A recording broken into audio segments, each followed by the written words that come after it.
नमस्कार। एलपी सरकारी job channel पर आपका हार्दिक स्वागत और अभिनंदन करता हूं। आपके उज्जवल भविष्य की कामना के साथ इस सेशन का शुरुआत कर रहा हूं। ये सेशन कक्षा 7 का है। पृथ्वी और हमारा जीवन से है। पृथ्वी और हमारा जीवन के पाठ 8 का सेशन है। प्राकृतिक प्रदेश एवं जनजीवन विषुवत रेखीय प्रदेश से बहुविकल्पी प्रश्न जितने बन सकते थे, मतलब उतने प्रश्न बनाता हूँ जिससे आपको पाठ बिना पढ़े हुए कंठस्थ हो जाए, याद हो जाए, पाठ में आपका ज्ञान अधूरा ना रहे, उतने बहुविकल्पी प्रश्नों को रखता हूँ। ये पाठ छोटा सा है, इसमें बहुविकल्पी प्रश्न कम हैं, फिर भी जितने बन पाए हैं उतने बहुविकल्पी प्रश्नों को रखा हूँ। अब आप 2-3 बार सेशन को देखिए और अपने दोस्तों, क्लास फेलो के साथ शेयर करें सेशन को और मुझसे कहें कि इस चैनल को सब्सक्राइब करें। इस चैनल पर सामाजिक विज्ञान का संपूर्ण अध्ययन कराया जा रहा है। कक्षा 6 से लेकर कक्षा 10 तक ये अध्ययन हो जाएगा। कक्षा 6 से लेकर 10 तक तो कक्षा 11-12 इतिहास और नागरिक शास्त्र का भी अध्ययन इसी चैनल पर कराएंगे। तो चलिए अब बिना देरी लगाए चालू करते हैं बहुविकल्पी प्रश्नों को। किसके सम्मिलित रूप को जलवायु कहते हैं? किसके सम्मिलित रूप को जलवायु कहते हैं? तो चलिए भाई ऑप्शन देखते हैं। वर्षा के, या तापमान के, या आर्द्रता के, या वायुदाब के, या उपर्युक्त सभी के। ये ऑप्शन ई है भाई। चलिए भाई बताने का प्रयास करते हैं और जिनको इस प्रश्न का उत्तर आ रहा हो कमेंट के माध्यम से बताएंगे कि हमारे कितने प्रश्न सही हुए। मतलब आप लोग भी कमेंट करके बताएं और उत्तर बताने का प्रयास करें। हम तो उत्तर बताएंगे ही, पर आप लोग भी प्रयास करें कि आपके कितने प्रश्न सही हो रहे हैं। तो किसके सम्मिलित रूप को जलवायु कहते हैं? वर्षा, तापमान, आर्द्रता, वायुदाब या उपर्युक्त सभी। तो ये उपर्युक्त सभी के मिलान को जलवायु कहते हैं। ऑप्शन ई आपका सही उत्तर होगा। ऑप्शन ई आपका सही उत्तर होगा। चलिए अगले प्रश्न पे चलते हैं।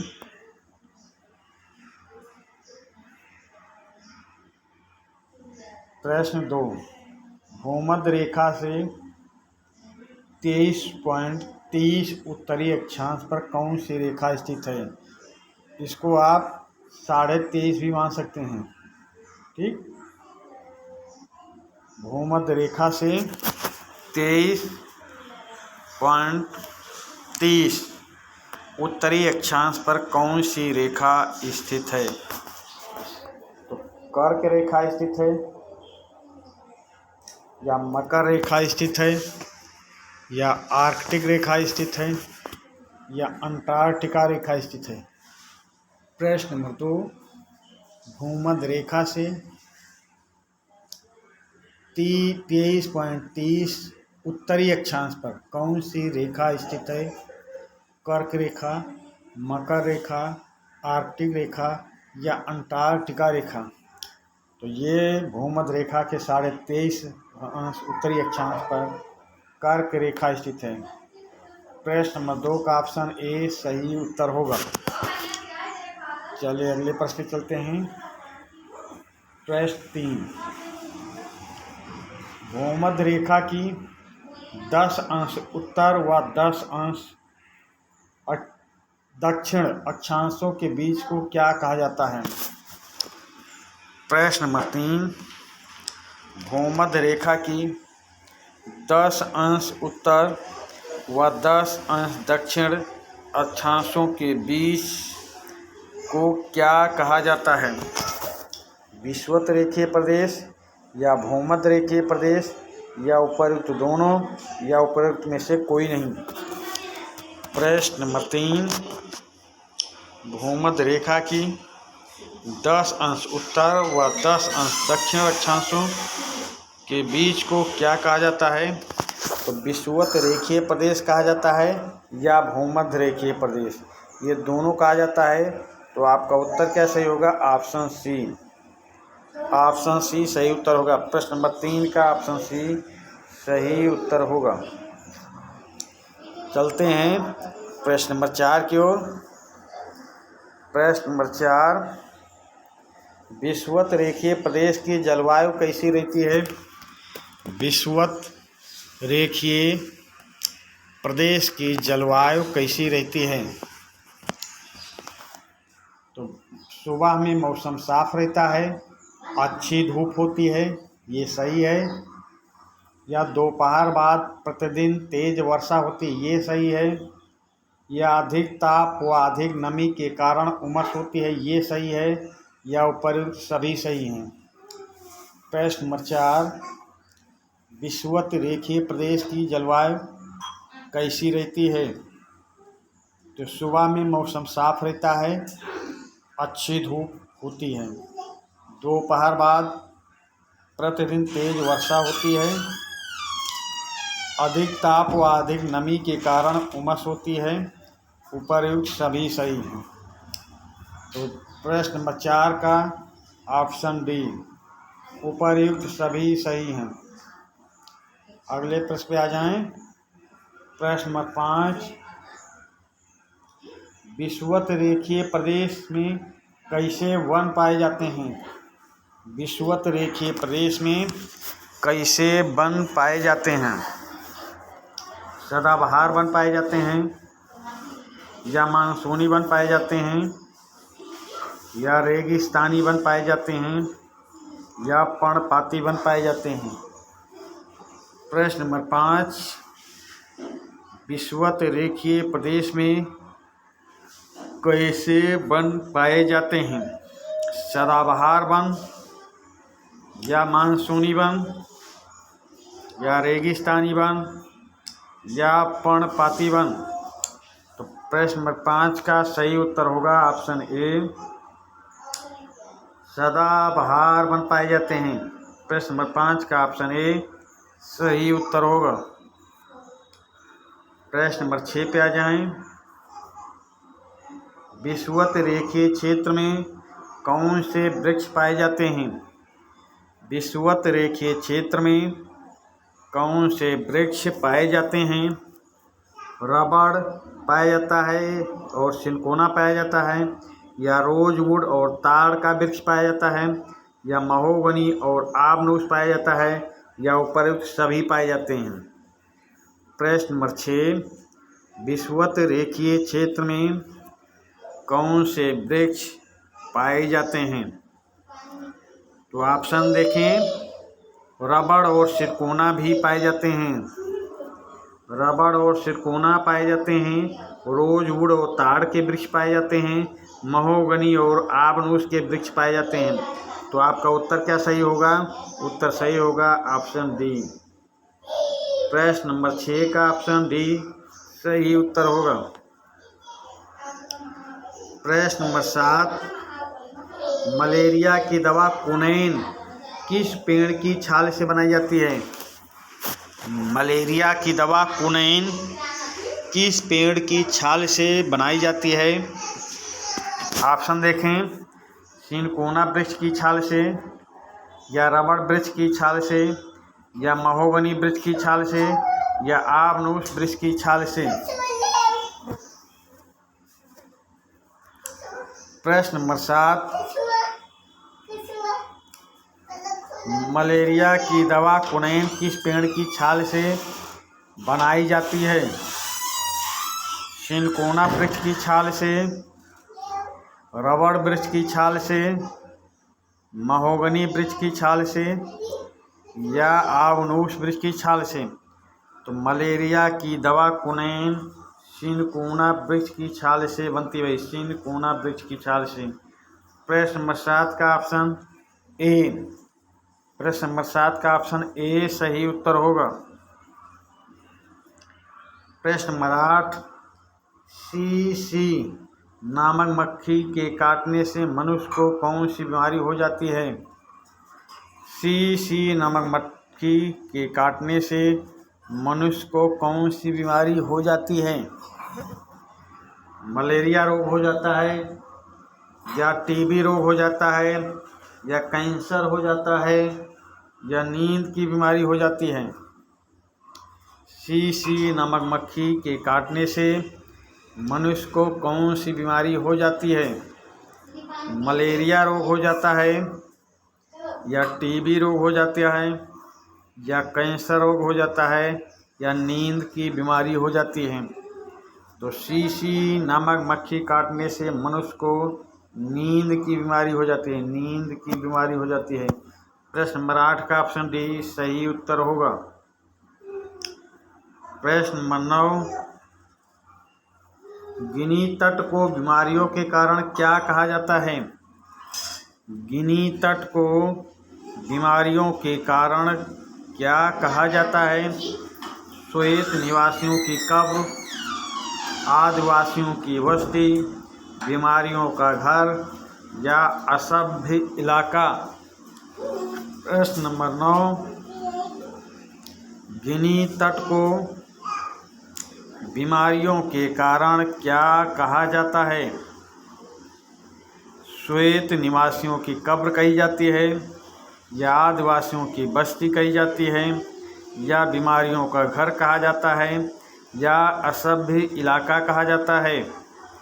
तो प्रश्न नंबर 9 का सही उत्तर होगा गिनी तट पर बीमारियों के कारण श्वेत निवासियों की कब्र कहा जाता है।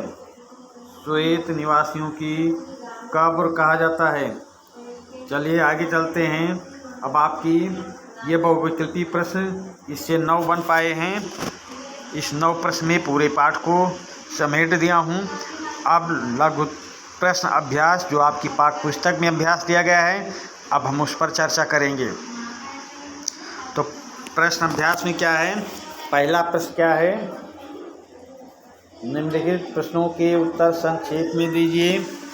निम्नलिखित प्रश्नों के उत्तर संक्षेप में दीजिए। अब प्रश्न कौन सा है देखते हैं भाई। प्रश्न क्या है इसमें? विषुवतीय प्रदेश का विस्तार किन महाद्वीपों में है? विषुवतीय प्रदेश का विस्तार किन किन महाद्वीपों में है? प्रश्न नंबर का उत्तर देखें। विषुवतीय प्रदेश का विस्तार दक्षिणी अमेरिका की अमेज़न घाटी, उत्तरी पश्चिमी तट अफ्रीका की कांगो घाटी, गिनी तट व पूर्वी तट और एशिया के पूर्वी द्वीप समूह क्षेत्रों में है।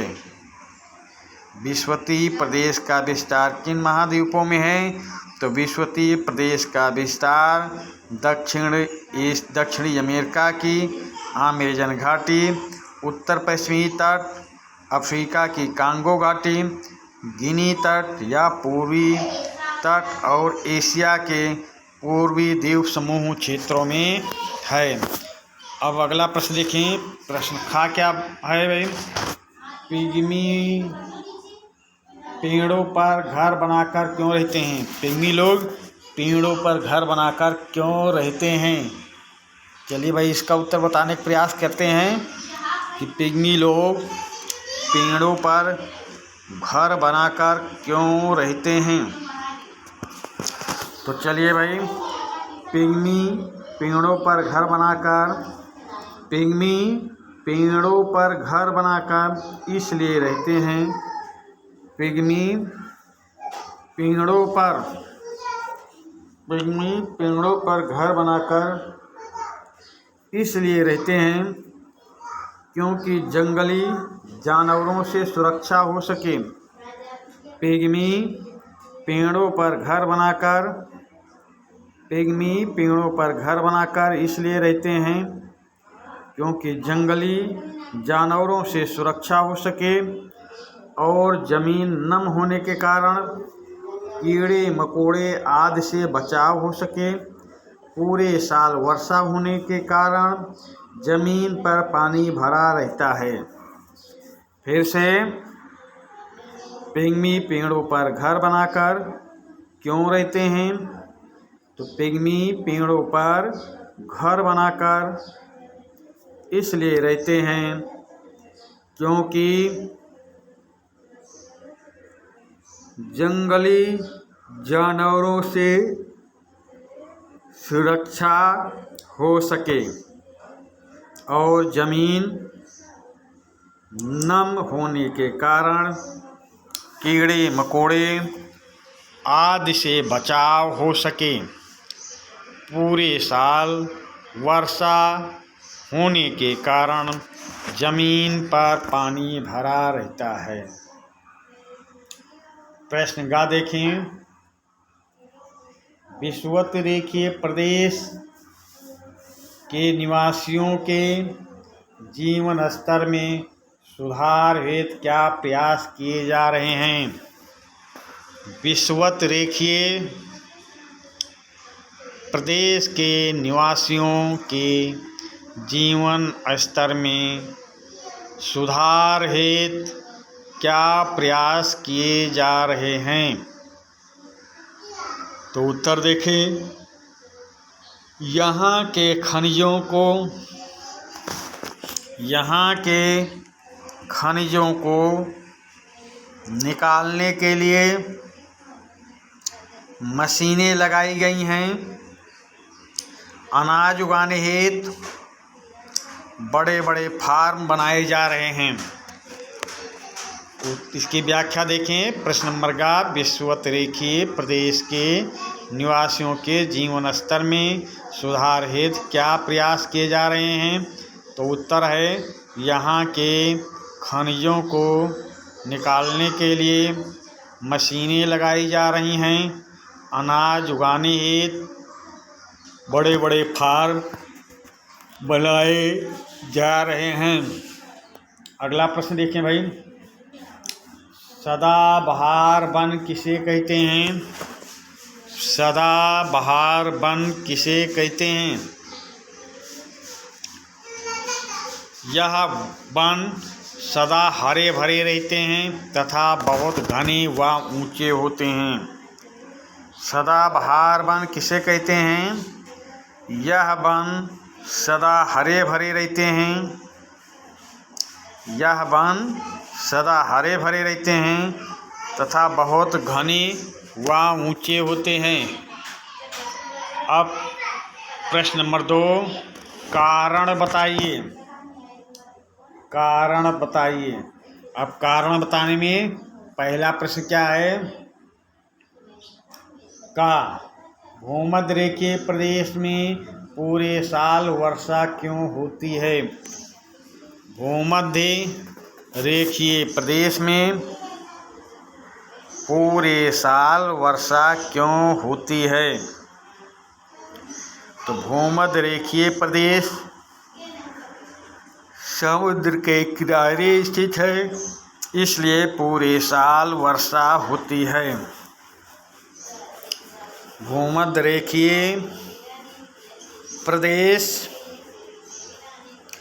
समुद्र के किनारे स्थित है, इसलिए पूरे साल वर्षा होती है। खा प्रश्न देखें। अमेजन घाटी मानव के लिए उपयुक्त क्यों नहीं है? अमेजन घाटी मानव के लिए उपयुक्त क्यों नहीं है? प्रश्न नंबर खा, कारण बताइए। अमेजन घाटी मानव के लिए उपयुक्त क्यों नहीं है? चलिए भाई इसकी व्याख्या देखते हैं, इसका उत्तर देखते हैं। इस क्षेत्र की नम व गर्म जलवायु स्वास्थ्य के लिए बहुत हानिकारक है। इस क्षेत्र की नम व गर्म जलवायु स्वास्थ्य के लिए बहुत हानिकारक है।